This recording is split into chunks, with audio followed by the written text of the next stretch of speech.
All right, we should be live. We should be live. Welcome back. Welcome back. Let's get it. Stop listening to whoever you're listening to. It's time to talk about the big fight going down tomorrow in the PFL.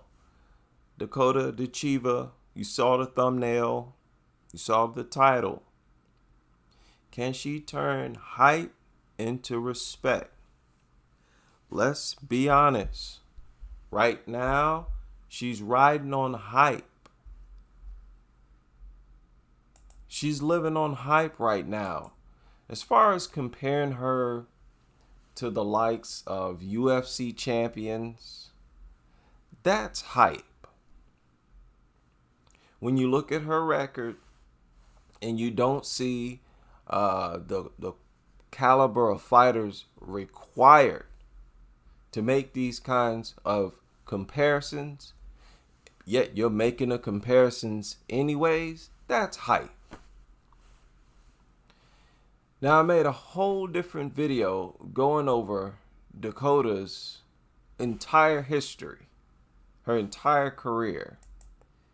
She's been fighting subpar competition her entire career.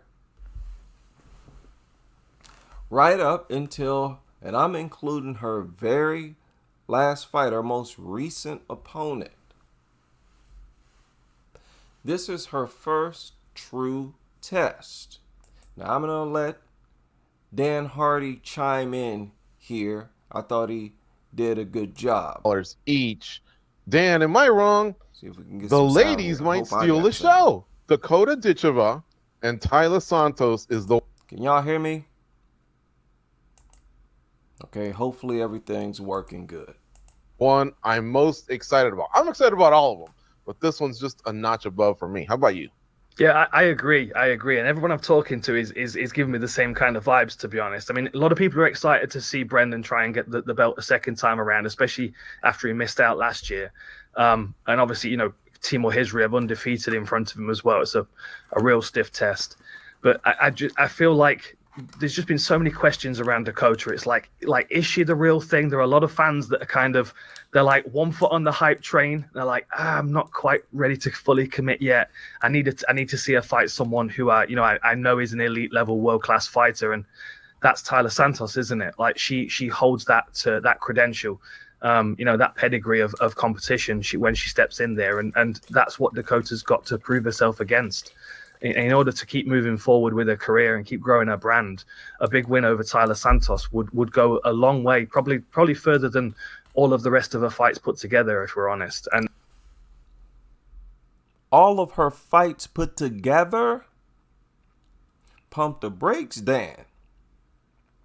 So y'all jump on my case saying that I'm extreme and, I go overboard. There you go.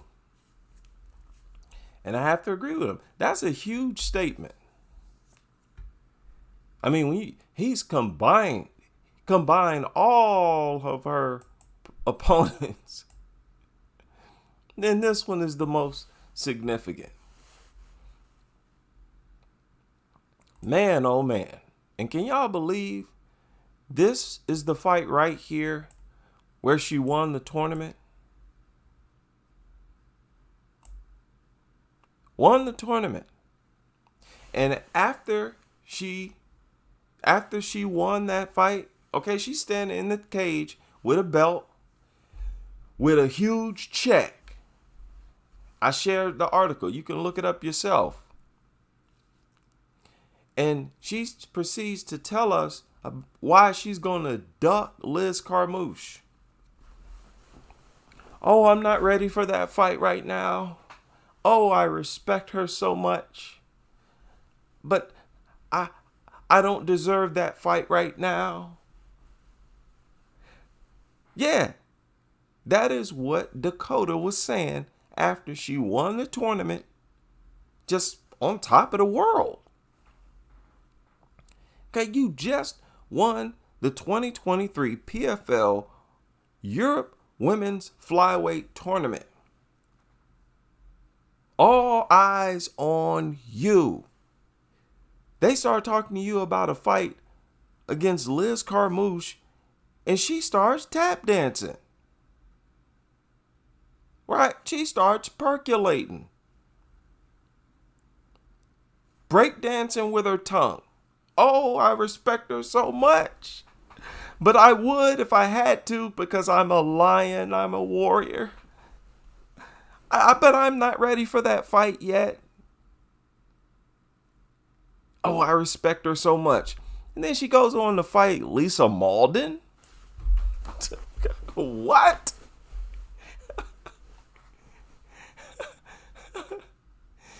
She was up and fighting losers of the tournament. She was fighting the losers of the tournament.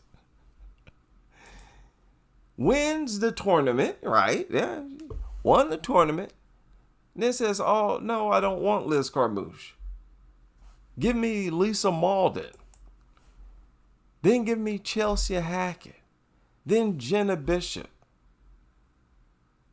I mean, these girls don't even have a simple Wikipedia. And then against these opponents, you go look at these fights. You see Dakota all against the cage, and it's like, what's going on here? That's a danger zone for Taylor Santos. All that tie clinching that Dakota likes to do, I don't think that's smart. I don't think getting close to Santos is smart. Being in this position you see her in right now is not smart against Santos. No. This is where Valentina was. You remember that fight? You know who Valentina. Look at how strong, how powerful Valentina Shevchenko is. Before Shevchenko fought Taylor Santos, she had bullied some of the most well-respected fighters in the game. I'm talking about Shevchenko now. This is why I said Santos would be Shevchenko's toughest test. Okay, before she fought Valentina. Let me pull up here. Or before Valentina fought Santos, she had muscled around Andrade, Jennifer Maia. Okay, and I'll even say Lauren Murphy, because Lauren Murphy has kind of bodied a few people. She's shown pretty good physical strength and resilience in there, Lauren Murphy. Durability. Liz Carmouche. Liz Carmouche was terrified of Shevchenko. Terrified. Didn't want to get too close to her. And Santos had success against Valentina. So my point is, that was possible. It was made possible for her to do so well against Shevchenko because Shevchenko kept getting so close to her. And Dakota got a habit of getting close to her opponents because of that Muay Thai. Okay? And it's just an instinct for her. She always rushing in with the little Muay Thai clinch, and she want to get all close. You're going to find yourself on your back. Yeah, that's where Santos wants you. And that's where Dakota always finds herself. So what I'm explaining why I'm taking Santos. But hopefully Dakota, because if she goes in here and gets sparked, that's going to look so trash. It's going to make WMMA look even more like a fluke. If she loses bad, gets destroyed, man, I'm shutting the channel down. It will officially be the most joke of a sport ever. I mean, can you please keep it? It's not that much of a buzz as it is. And Santos is beatable. Okay, you got buzz. Can you keep it going? Can somebody keep the dominant streak going? As padded as her record is, as cherry picked as many of her opponents have been, she still has the buzz that not many fighters have. But understand, it's just a buzz. It's a lightweight buzz. It's not stardom. It's not serious hardcore hype. I mean, she has relatively small social media following.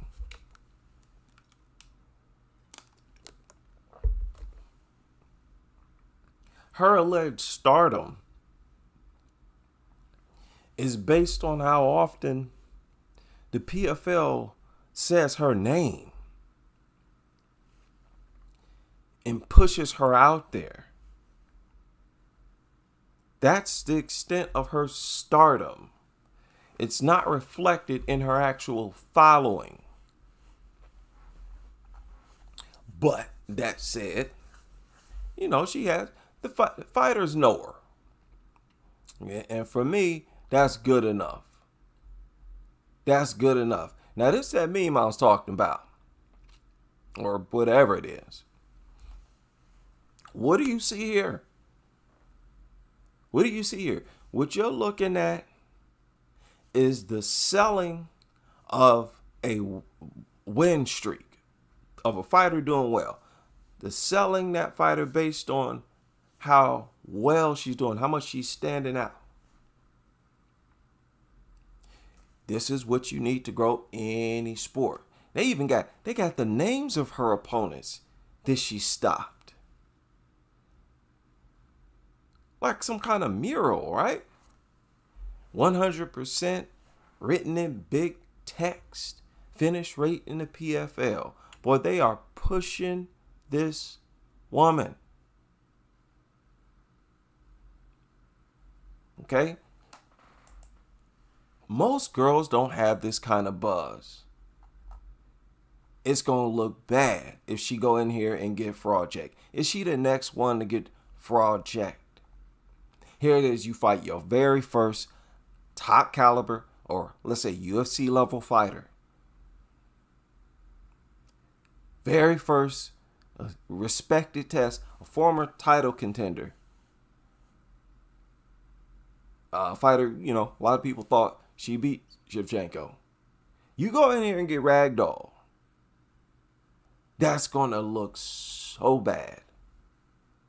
She go in here and get just destroyed. Oh, God.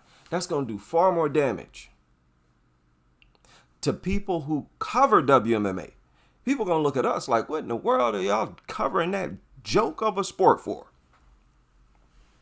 Nothing's real. No amount of buzz that a fighter generates is real. You can't appreciate it. It's never genuine. Only one, I think, who's doing a good job of maintaining Shevchenko and Weili Zhang. But even they have had their hiccups. They haven't been able to do it like the many greats of the men.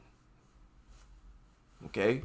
That's why the men are more popular. I'm telling you, the lack of popularity for WMMA has nothing to do with the fact that they got breasts and hips. Appreciate it. You throw on Weili Joanna 1, the men are going to applaud. We love a good scrap. And I'm just saying, ladies, you got it in you. But you got to believe in yourself. You got to be assertive. You got to feel like you're invincible. None of this mediocre talk. Now, Dan Hardy and MMA Junkie are over there saying this is make or break for Dakota. Make or break. This is going to prove whether you're legit or whether you're the joke everybody thought you was. I feel like this is considerable pressure on Dakota's psyche. And a part of this fight is going to have to do with how well she deals with that added pressure, of this being her first legit test. And I don't know if y'all saw it, but there was an interview. I think it was MMA Fighting, right? There was an interview or something. Let me see if I can pull this up. Right here, where it was about, Dakota Dechiva. Wait, what'd I do with it? And Joanna, here it is. Joanna left a comment in the comment section. Okay, now, most of you've heard this, but let's listen. But do you feel a little bit of jealousy, a little bit of envy that you are in the position you're in? And again, not like they handed you anything. Yeah, no, definitely. There is definitely a little bit of jealousy, I think, and a bit of frustration from a few fighters. And I get it. But like you said, it's a business. Like, we have to be able to sell these fights in order to get paid. Like, if you want to get paid, do something. Like, make your fights, like, exciting, or, get on social media and make an effort, or, like, you have to, Yeah, I agree with her here. Get on social media. We've been saying that for years. Utilize social media. Show some character. Okay, you're humans. You're humans, and if you're scheduled to be in a fight with somebody, act like it. Act like it. Show some character. Yeah, it's on you. I know some people look at it, oh, she gets the white girl privilege, the Northern European white girl. There's an audience for that. There's an audience, people who appreciate the Europeans, the white girls, the English girls. But there's also an audience that appreciates the Weili Zhang, the Chinese girls. I feel like they have their own little niche of men who are head over heels in love with the Asian female fighters.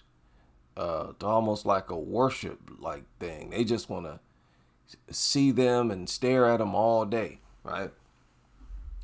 There's an audience for all type, the pretty Brazilian girls, so you can't really point towards that. Her thing is she's actually getting finishes. For example, even though she's been a lot of cherry-picked opponents, her record is padded. However, she could have went on to win those fights by decision. She could have flopped even with those fights being set up for her. She could have went in there and fought it, maybe even lost. So she delivered on what was given to her. In that regard, the playing field is even, if you ask me. You want that type of stardom and attention, you have to do the same thing. And her record is relatively short. I think she got 15, 14 pro fights, something like that. You go in there and have 100% finish rate as well. Like I've been saying, it helps to sell. It sells. How well you do sells. How well you do sells. And that's what drives all combat sports, all sports period. People that we're mad at these fighters, certain fighters making money, but if you look at the ones that are making money, it's the personalities in the sport, right? So exactly. Or the fighters that are doing something different, So I don't know why anybody's getting frustrated just with me, because honestly, I'm just kind of it's the fact that she got this, this lily white girl. They're not really seen as fighters. I'm from the United States. Been here my whole life. They like the suburban lily white girls. They're not really seen as fighters, so it just looks odd when they are professional fighters, especially when they knocking everybody they fight out. It looks strange. It don't look as strange when it's a Jack Brazilian chick or something like that. But when it's a pom-pom chick, outside of fighting, she even made a video where she confessed to this. that people are surprised when she's out and about in her regular clothes. They're surprised when she tells them that she's a fighter. They never expect it because she's got that lily white girl, you know, that Becky, that vibe going. And it throws people off, and that is what helps her to sell. That's what helps to bring attention to her.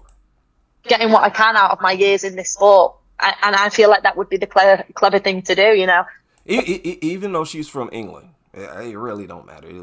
English, they're like, we're almost like the same. Well, I do kind of feel it a little bit for people because I hate my face being everywhere.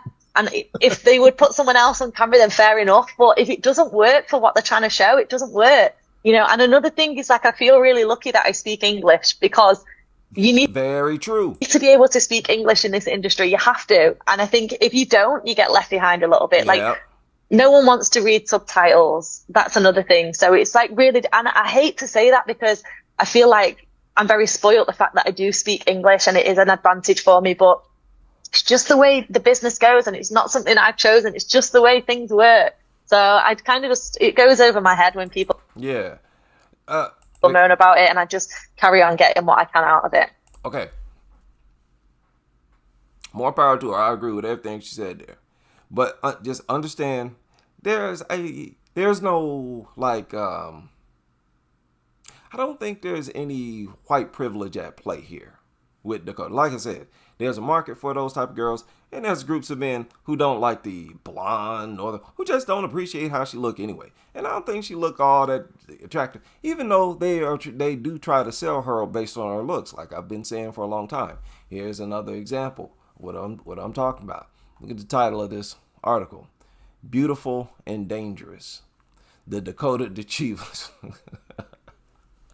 They do try to sell her on her looks.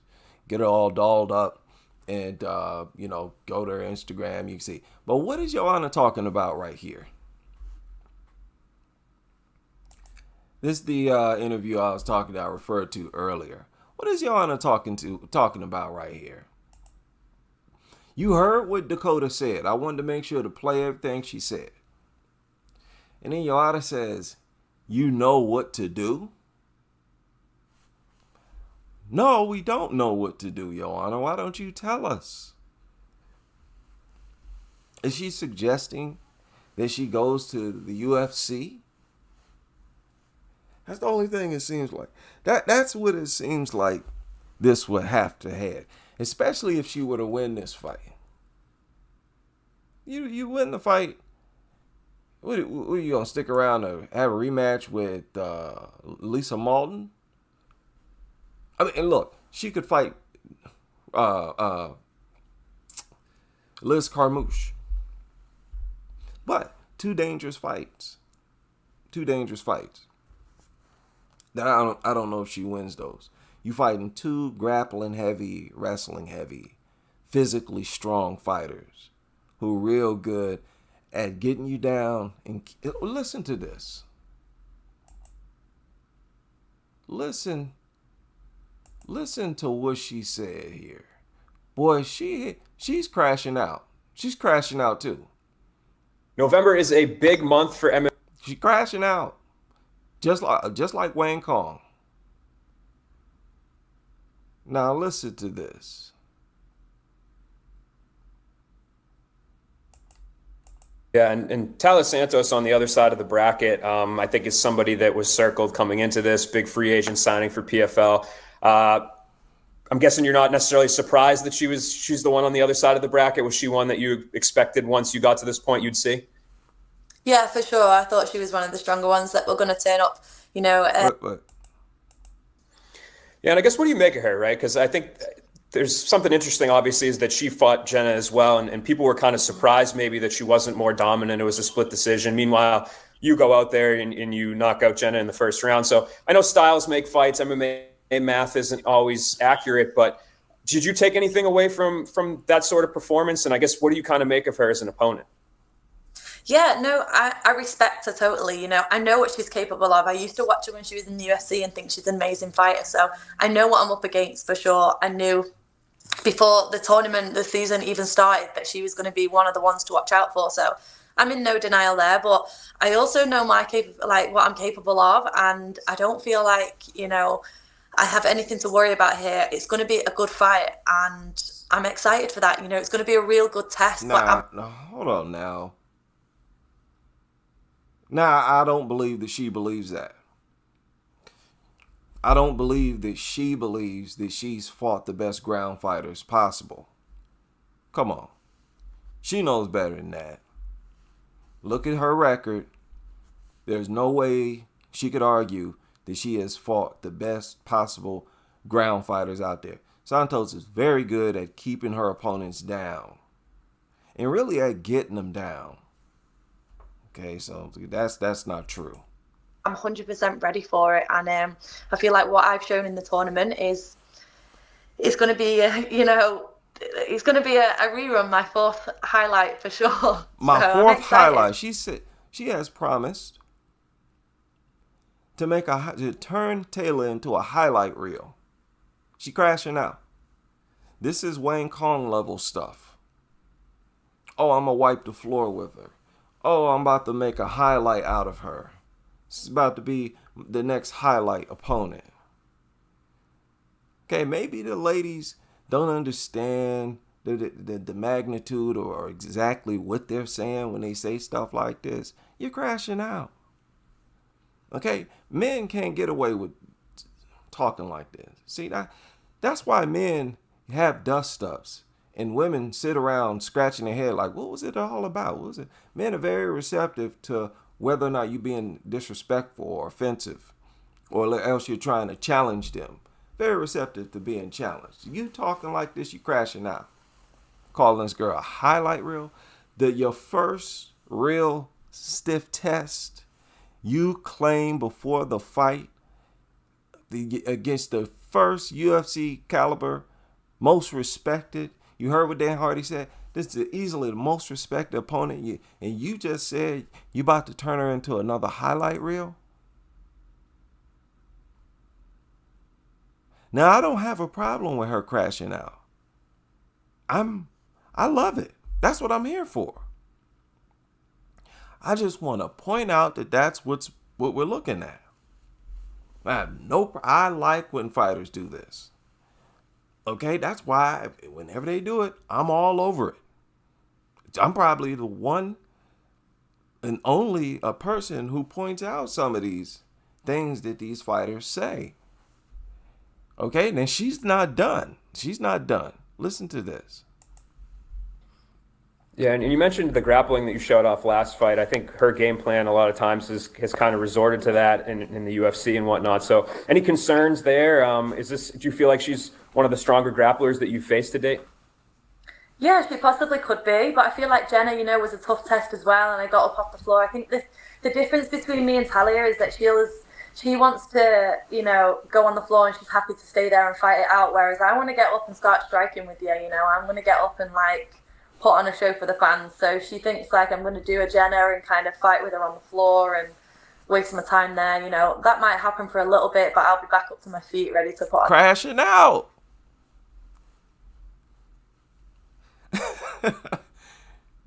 She's crashing out. And so she thinks I'm going to do a Jenna and kind of fight with her on the floor and waste my time there, That might happen for a little bit, but I'll be back up to my feet ready to put on a show for the fans again. How do you know that? How do you know that you won't stay right there on that floor?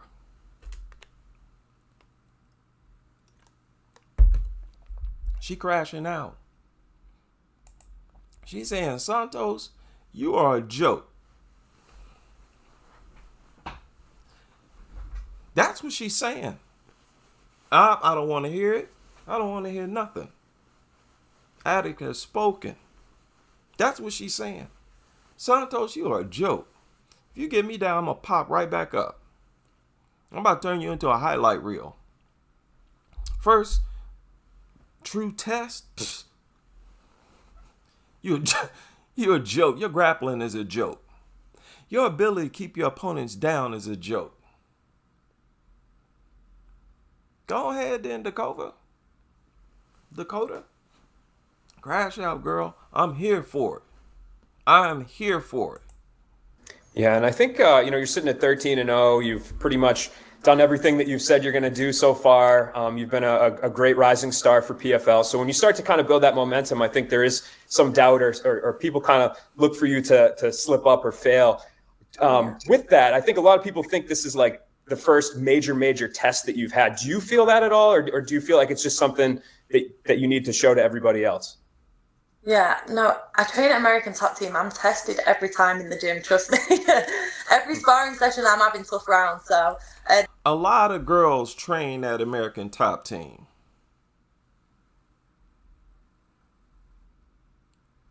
Think all the fighters. Who? Calvillo was out there. Agapova was out there. That don't mean nothing. Just because you train at American Top Team.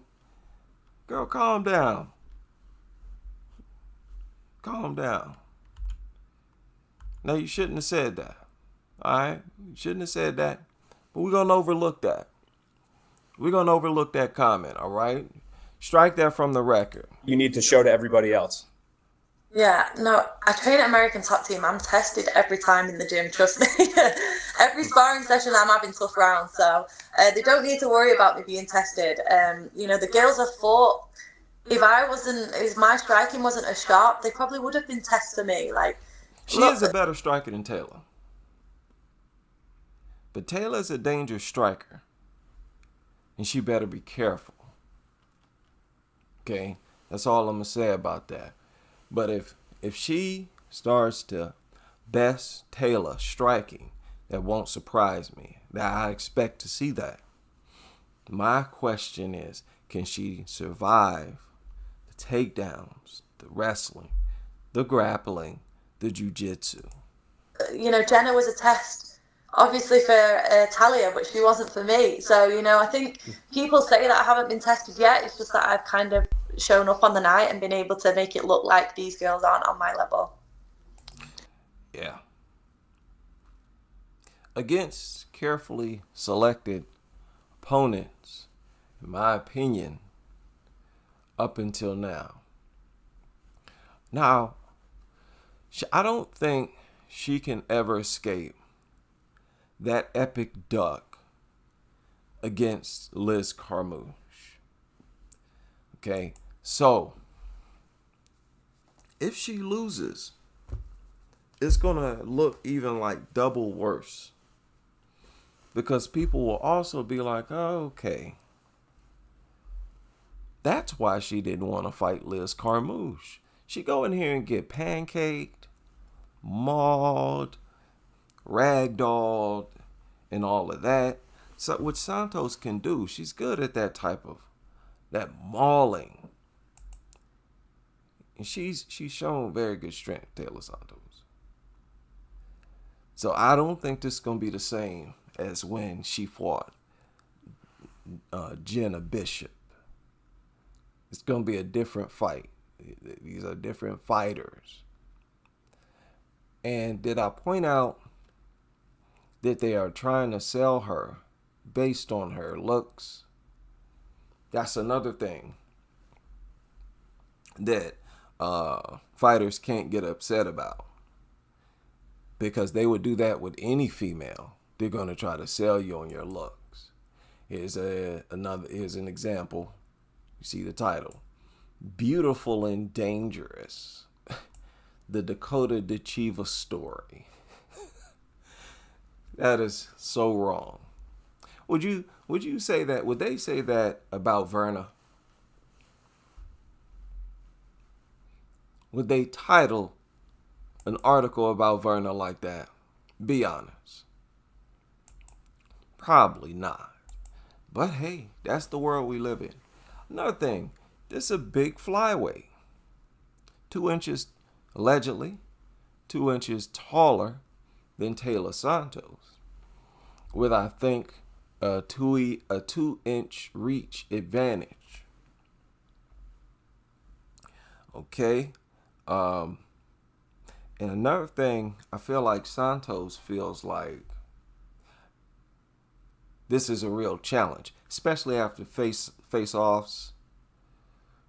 I think Santos will be there on the night. She's not going to overlook or underestimate Dakota, right? I believe that she's going to take her as serious as she take any other fighter. She should be on the night. Both of them should be. Okay? Both of them should be. I think it's a higher chance. I think it's more pressure on Dakota. There's more pressure on her to show up and be. You got to avoid being fraud checked. That's going to be on the back of your mind. But when you look at her fights, man, that's a pattern. This right here is a pattern. Looking at her fights, it's a pattern for her to be close. Too close. Even though she's tall and long and lanky. And look, she might get something done on the ground. I'm not saying she won't be effective.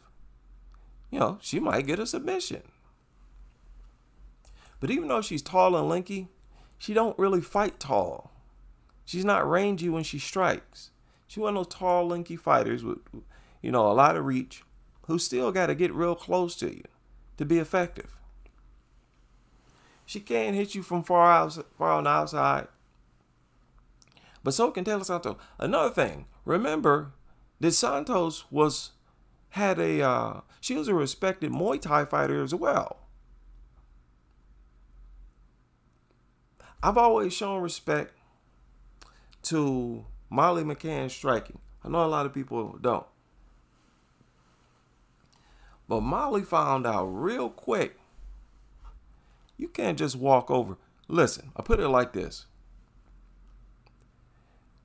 Like I said before, watch all of her fights. Most of them available right here online. And just watch her opponents. These girls look so drunk. They almost look like something in the water. They look like they fighting in quicksand. They look so bad. Here's what I was talking about right here. After this fight, she got up there talking about, I ain't ready for Liz Carmouche. Crazy. Because after they merged, PFL merged with Bellator, Liz Carmouche was the sitting champion. I ain't ready for Liz Carmouche. Went on to fight Lisa Malden. Okay, that stuff, that don't make me feel confident. I'm sorry. It looks like you're questioning yourself doing stuff like that. And I don't think that bodes well with a fighter who questions themselves, because you might do it during a fight. That might happen. But you know what I'm saying? And flat out, during a fight, you cannot let that happen. No doubt in yourself like that. Okay, so, and what is there about Liz Carmouche to duck? They ain't there to duck. But Liz Carmouche don't have the best striking. She primarily a ground fighter as well. Her striking is decent. It's decent. I mean, it's just not the best. Same. This is true with both of them. Both primarily ground fighters. So, if she was ready to duck, and it looked like a duck. Liz Carmouche, it's not a better choice to fight the fighter to beat her, right? Didn't she beat Liz Carmouche? Yeah. Taylor Santos went on to defeat Liz Carmouche. Let me see here. When was that? Liz Carmouche is a very, very good fighter and was on a nasty win streak in Bellator. Wow. 1, 2, 3, 4, 5, 6, 7, 8, 9. Liz was on a 9-fight win streak. Santos just snapped a 9-fight win streak. That's crazy.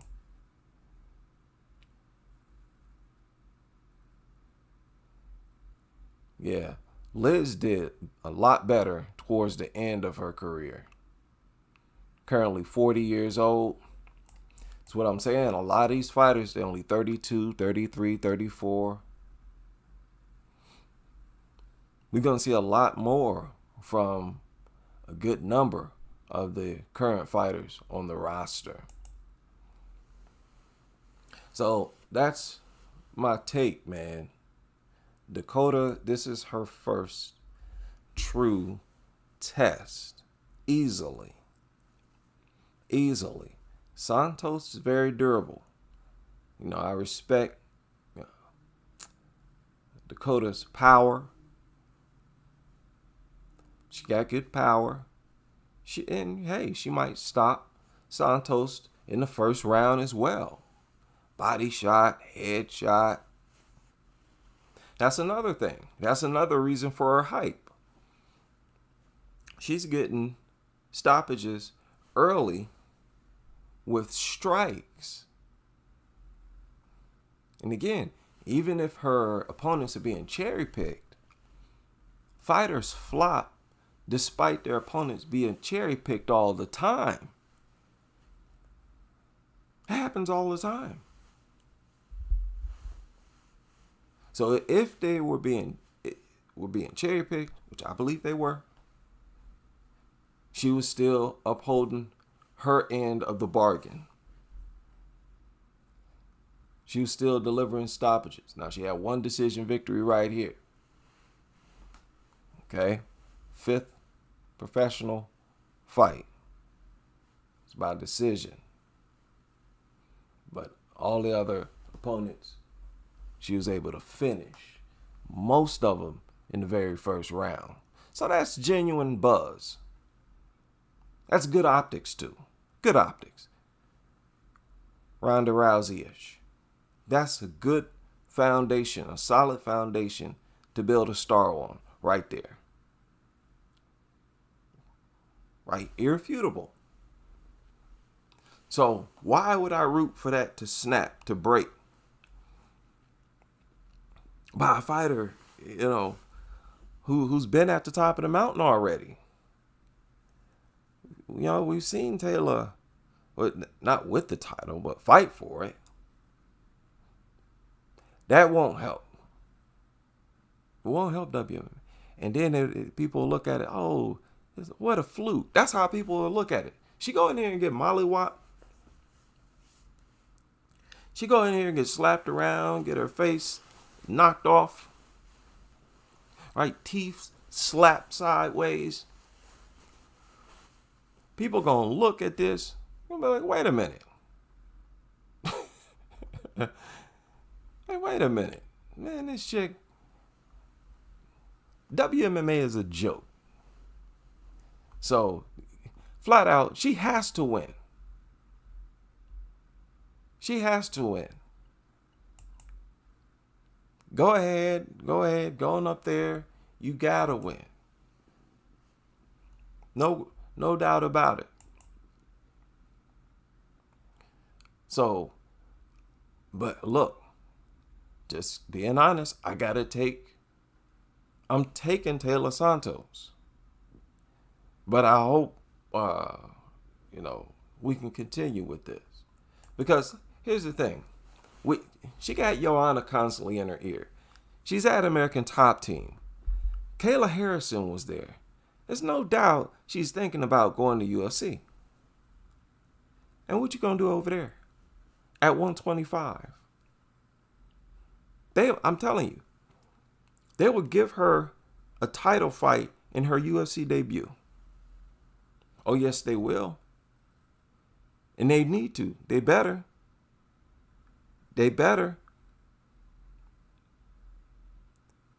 WMMA fighters, females, far less appreciated than the men. Y'all better do something different, unorthodox, do things you don't see from the men. You better take whatever niche is available for you.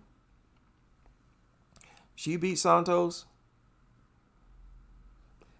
I assume maybe, let's just say Shevchenko's still champion. They make that fight, actually sign Dakota. That will help WMMA overall. Because WMMA in general has been getting thrashed recently. You all saw the videos that I shared. Hopefully you've seen them.